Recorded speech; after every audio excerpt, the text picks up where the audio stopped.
They say the environment is no one's property to destroy. Rather, it is everyone's responsibility to protect. Welcome to today's episode of the Women series, where we capture developments and stories that impact women. And for the past few weeks, we've been considering the waste and the recycling industry, or the green economy, if I must say. And we're continuing that line for today. And joining me to have this conversation is an expert, if I must say, in the field, an environmentalist, and the founder of the 11-11-12 Foundation, Mr. Adetunji Lam Adesina. Thank you for joining us on the show today. It's good to have you. Thank you very much for having me. Right, and then the topic for today's conversation will be the enterprise development and women's participation in the environment. But before we go on, the name 11-11 struck me, and it sounds very unconventional for a foundation, if I may say. So I'm sort of curious, would you just explain why the name is 11-11 and what's the story behind it? All right, thank you very much. Just like you, so many people have asked me these questions, and I know so many people will still ask me the question. But for me, the first bit of setting up a foundation, a non-governmental organization, is you have to think of what you're set out to do with the organization. Why did you set out to do it? You get it? So I know what this is set out to do, which is the environment. Why did I set out to do it? Because of my love for the environment. Now, that's my love for the environment is deeply rooted. So I wasn't wrong when I called you an environmentalist. Well. And then a lover of the environment. Thank you. Now, the love was built by someone. You get it? And that's my dad. So when we were growing up, it taught us a whole lot of things about the environment and everything that has to do with it, and how we have to keep it safe. And for me, most people don't understand, but for us in the sector, understand that the environment consists of a whole lot of things, big things. You get it? And while we were growing up, it taught us almost every aspect of it. You get it? So after prayer in the morning, that's the next thing. That's the next routine. The environment. Cleaning up. When you mean the environment, you mean cleaning up? Not even just cleaning up. I mean, not only cleaning up, walking in the garden, walking with the animals, you get it? And then the cleaning up and every other thing. So I thought to myself, I want to give back to the society through the environment, but I also have to say thank you to him.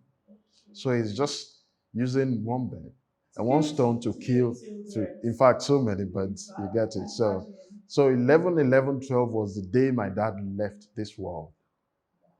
You get it? So, and then again, the day he was leaving, I was opportune to be there with him. And then we had a conversation. You know, conversation takes place in so many ways. It might not be oral like this, but we had a conversation. And the conversation was like, listen, I'm moving on, over to you. He said that to you? Yes.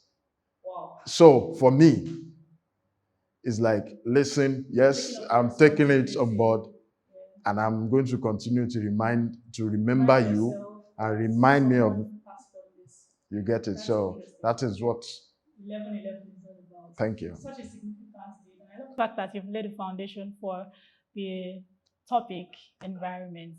And how would you describe the impact of human activities on the environment? Well, again, like I always tell people, the environment has been here. You get it? The environment has been here before us. So the environment has been shaped, and it's been formed by God, and it's been put there. So he has put us there that, okay, you guys, go and play on that field. You get it? Now we're playing on the field. Whatever we do, our actions and inactions on the field will affect the space itself. You get it? So over the years, there are so many things, there are so many actions and inactions that have taken place over the years that has affected the environment we live on now. And that is why you see the international bodies, top countries, countries all around the world saying we are in a race now to, you get it. And then we might not even, because if the space is no more there, then, but for me, I don't like the notion of trying to get people to do the right thing by scaring them. You get it? So for me, yes, we have to do so many things to make sure we trace our steps back to where it's supposed to be. But one good thing about it is while we're tracing our steps back to where it's supposed to be, there are several opportunities. Right. You know, they say in every problem, opportunities. So yeah. Mm-hmm. Thank you. So would you agree with the notion that there is a nexus between a clean environment and a productive society? Oh, by all means. I mean, if the environment is clean, a very good one is if the environment is clean, the workers will be healthy. Everyone will be healthy. We'll be able to do our work the right way. So take, for example, this pandemic. Okay. There's a link between this and the environment. And the scientists have been saying this for so long that if we are not careful, we're going to start seeing a whole lot of pandemics. So are you saying COVID-19 is as a result of an unsafe environment? There's a nexus between it. So, for example, now, we might not, there's a bit of research, but it might not be out there, you get it. But let me take you back a bit to Ebola. We all know that Ebola was gotten from animals. Yeah. It's because we started encroaching into where they are, their habitat. So the animals that are not supposed to be having contact with humans, they started having contact with us. And then what can live in them cannot live in us.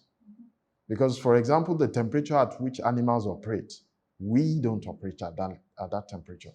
You get it? So if we are not keeping the environment safe, so let's say we're deforestation and everything is part of keeping the environment clean and safe. So we'll cut all the trees and then the animals keep moving, and then at some point they can't move again. They have to come back, and then there's a contact, and then we pick up the wrong thing from them, and then people start dying. You get it? Start escalating, start having different diseases. Thank you. So the health first, the health is part of it. So when you have healthy people, tells that the environment is safe, tells that the environment is clean. You see, a healthy man creates an active society. So in other words, we all have to keep our environment clean to stay healthy. So let's talk about ETT Foundation for a bit. Tell us about the impact of ETT Foundation and in promoting a clean and safe environment in Nigeria. So this is not only Oyo State, where it is located. So this is about Nigeria because of the ETT Foundation. Okay, well, I must first say that the good thing about ETT Foundation is not, we're just based here. Okay. You get it? We operate throughout Africa. Oh. Yeah.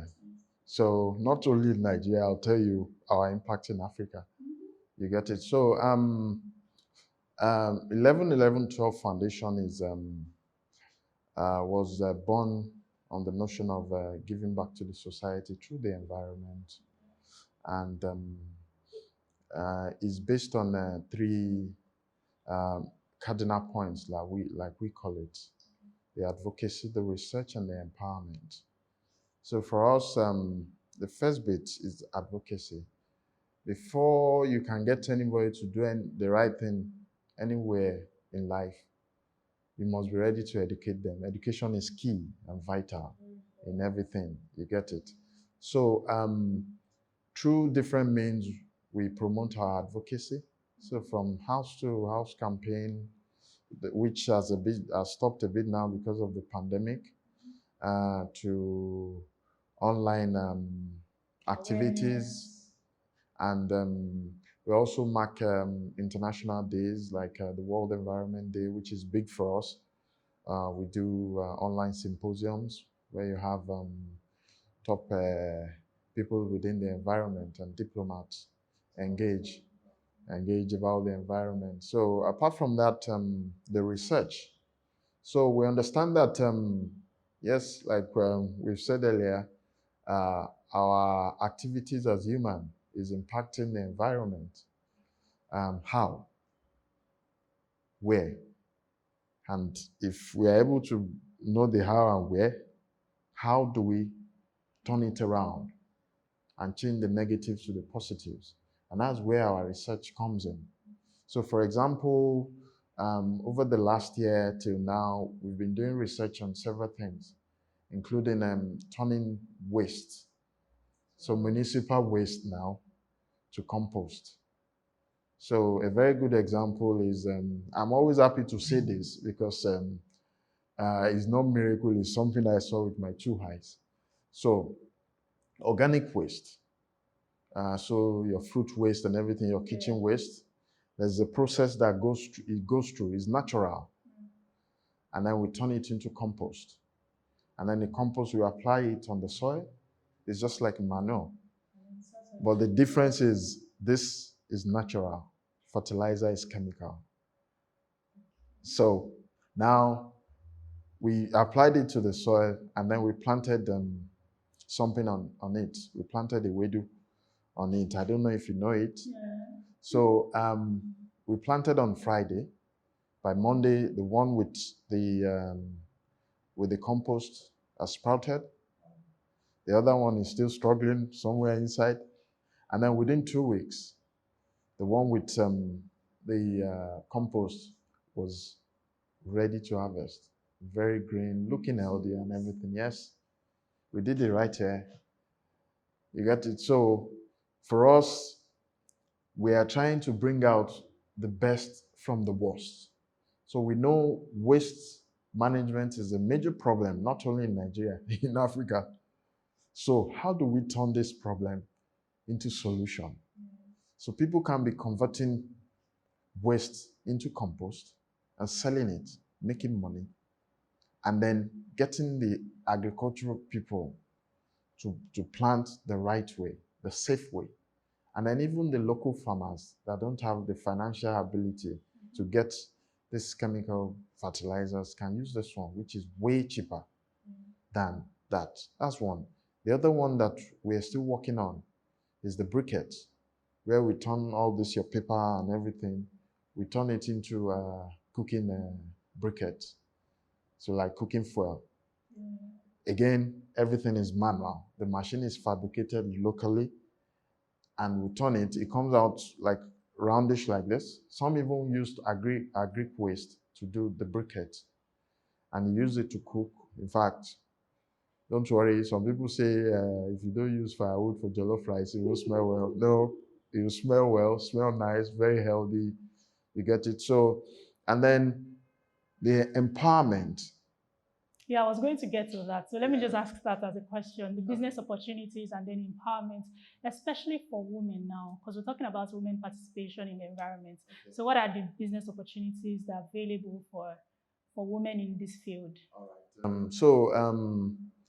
You know, that leads me to the third part of our own agenda here, which is empowerment, which is we are very big on. Yeah, you get it.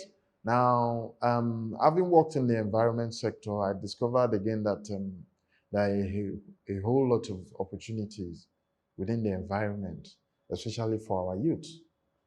You don't have to be waiting for white-collar jobs. As if some you can do it from the corners of your home as well and make a whole lot of money. So we came up with the empowerment part of the foundation, which is where we try to discover, nurture, showcase, and at times give financial backup to young entrepreneurs within Africa that we know have innovative ideas, very good ideas. There are some that you might just feel, oh, this looks like very easy to do, but then they're using a whole lot of brain to do it. Now, over the years, the good thing about it is the empowerment part of it has showcased to not only us, but the world that are following us that women are very big in the environment. Not only in the environment, women have brains. So yeah. How to be a woman at this point. Yeah. So yeah. If you're looking for the so-called the real example of beauty and brain, they are here in Africa. So the last 2 years, we have a Green Grant Award that we do, which is part of the Africa Green Awards. The last 2 editions has been won by women. Adetunji Lam Adesina won the last one. The first one was won by Yetunde Fadeyi of East Africa. She's gone ahead to win several other awards. She's doing so good. She's in the UK presently. In fact, she's coming up with some very, very big ideas. I don't want to say it because you get some she has even started selling out. But I've told her I'm going to wait till you come back, patent it, and then push it out yourself before I start helping you to tell people that, yeah, she's doing a whole lot. You get it? So, and then you see Adetunji Lam Adesina, she's turning pure water nylon sachet into, name it, anything. Basically anything. Just name it. She will do it for you. Name it, anything. You get it? So, talking about the opportunities in the environment sector for women is huge, is big, is massive. So from upcycling to recycling to reuse, repurpose, and co in the waste management, because the environment sector is huge, is large. To what Yetunde does. Yetunde is in the renewable energy. You get it? To what she does in the renewable energy sector. You get it? And then to other parts of the environment. In fact, the environment intertwines with the agric in some ways. That is the sustainable agriculture. And then there's a part of the beautification, if I'm not wrong. Thank you. So, in fact, when you want to talk about the economy, talk about the environment. Because if the environment is not there, we can't boost the economy. There's no way you can work on the economy. Now, if you look at the Sustainable Development Goals of the United Nations, this is the way it works. It's like a wedding cake. So like this, the foundation, and then the next one, and then the third one. Now, the foundation is the biosphere. The second one is the society.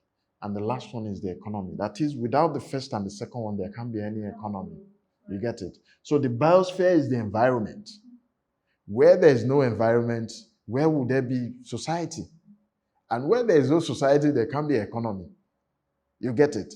So environment is a big thing. And if it's no more there, I mean, things will fall apart.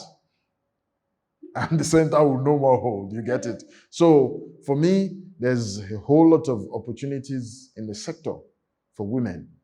You get it? Whether small, big, massive. And I'm so happy that women within Africa, not only in Nigeria, within Africa, the person that won the Africa Green Person of the Year, in fact, the person that won the last one was from Kenya. Elizabeth Watuti from Kenya. She's doing a whole lot of job. She's into protection of the forest and tree planting and all. The person that won this one is also from Kenya. And she's into briquettes, the one I told you about before. And she's doing... It's good to note that women are really into the environment. In fact, if you're talking about the environment sector in Africa, we men are just following. Men are just following. Women are leading. Yeah, and it's not, you cannot be far-fetched. You get it? It's because everything, more or less, I know God started the world with man. You get it? But let's be truthful to ourselves. Everything starts with women. Growth. Everything starts with women. Yeah. That's the truth of the matter. Yeah. And another thing is because women are the most impacted in this issue of environment. You get it? Even the negative aspect of it, when you talk about the air pollution and coal, a whole lot of women die every year from air pollution, from wrong cooking style and all, fossil fuel and all. You get it? So I'm not surprised that women are standing up to say, listen, we have to get it right. And while we're getting it right, we are also getting something into the economy the right way as well. So yes. Women, there are opportunities. I think from all these analysis you just made now, it just made me realize that nothing is a waste. No. Absolutely nothing. Even the minute, the atom of, I don't know how to call it, nothing absolutely is a waste. And there is opportunity. There are lots of opportunities in this, like in this industry. How about we talk about you having plans concerning probably rolling out an initiative to train the girl child? Yeah, let's just put it like that. Probably like coming up with an activity club or an environmental club that would nurture them and train them ahead and let them know what exactly the green economy is all about. Okay, so before the advent of the pandemic that disrupted everything, good enough we are getting to start learning that there's a new norm now. We have to live with it. You get it. But before the advent of it all, we were going to roll out an eco club in schools. So this was not going to only focus on girl child, but both the male and female. Yes. So we're going to go into schools and take them through some series of subjects, if I may say, in the environment sector, and then start Eco Club after, just like Jet Club. Okay. You get it for sciences. During our time, I don't think we had any of such. No. It was just Jet Club. Yeah. Literature club and then press club and go. Yeah. So we thought this time, let's change the narrative. Let's bring the Eco Club. This is where the world is going. This is the only thing that can save us. You get it? We need to catch them young. Let them start getting into it, used to it. And but then the pandemic started, and then we had to pause a bit. You get it? However, because we follow strictly the SDGs, we promote the SDGs here as well. Goal 17 talks about the partnership for the goal. So there are several organizations, NGOs, CSOs that are particular about catching the youth young. Some work with specifically girls and all. We give them support. We partner with them. You get it? Because we understand that we can't do it all.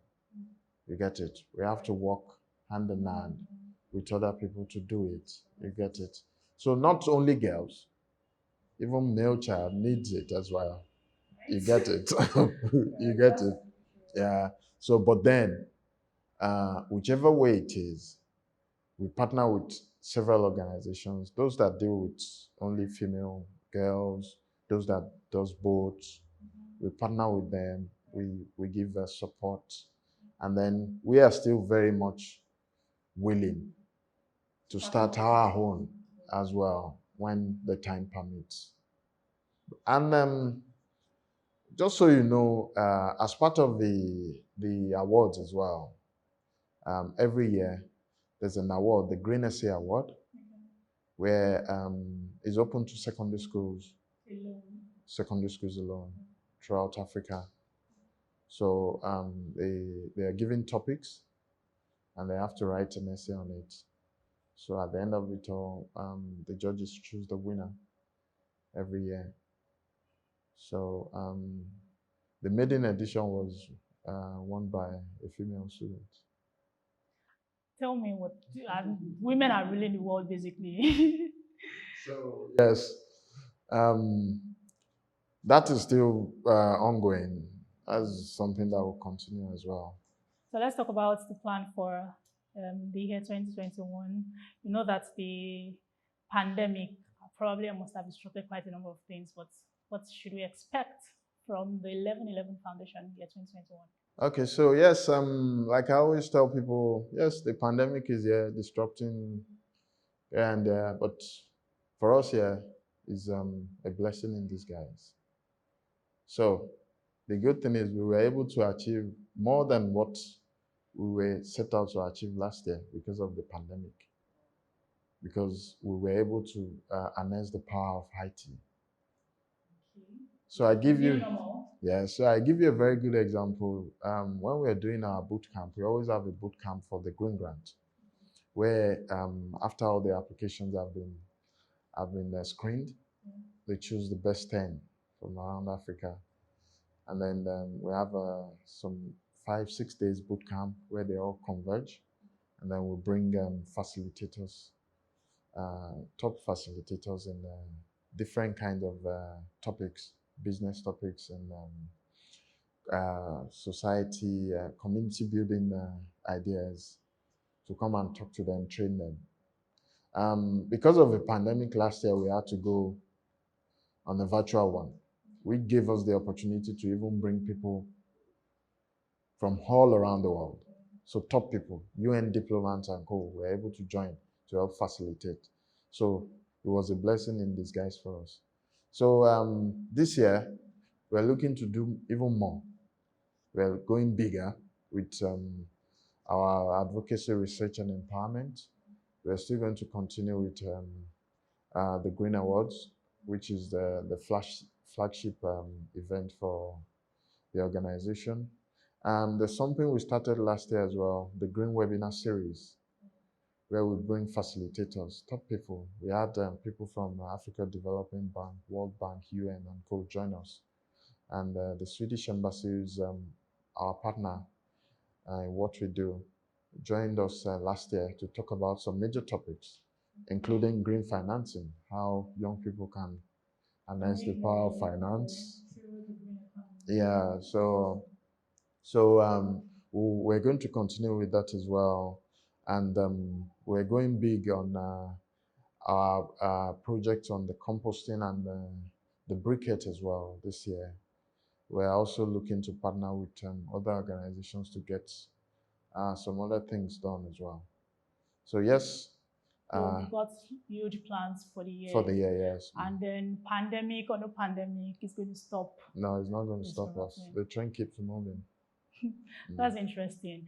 I enjoyed every bit of this conversation, I must say, and we look forward to all of these programs, and we hope that everything becomes a success eventually. We look forward to you joining the green train as well. Oh, definitely. We will. Thank you very much for this conversation. It was worth every bit of it. And I personally have learned that absolutely nothing is a waste, and we can get something from anything. Thank you very much for joining us on this episode of the program. You can follow us on all our social media platforms, and you should also subscribe to our YouTube channel. If you want information on our business finances, visit us on www.WebtvNG.com to get more information on your personal finance and videos. Until next time, thank you for watching and keep staying safe.